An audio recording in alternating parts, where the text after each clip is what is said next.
Hey everyone, welcome back to the Den Fireworks. In today's video, we are doing the Yanagi Super Rack by Elite Fireworks.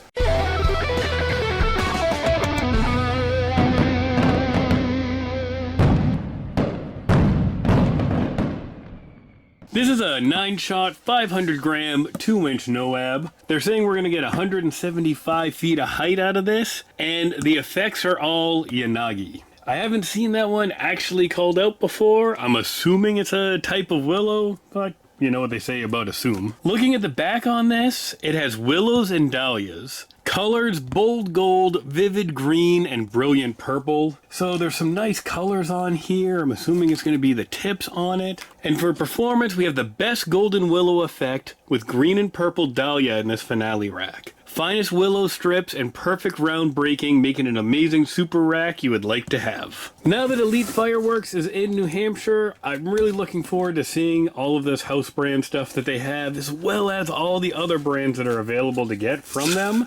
So I am looking forward to seeing their super racks, how they look, how they sound. And wow, these little covers are glued on really good too, so I'm just going to leave them on. So let's take this one out back. Let's see how symmetrical these brakes are, how high this goes, how loud it is, and do we keep checking out the Elite brand? They still have a bunch of stuff I need to see with their brand. Or do I start focusing on Raccoon, Brothers, Pitbull, Fox, T-Sky, all the other brands that they carry as well? Thanks everyone. Yanagi Super Rack.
Yanagi Super Rack.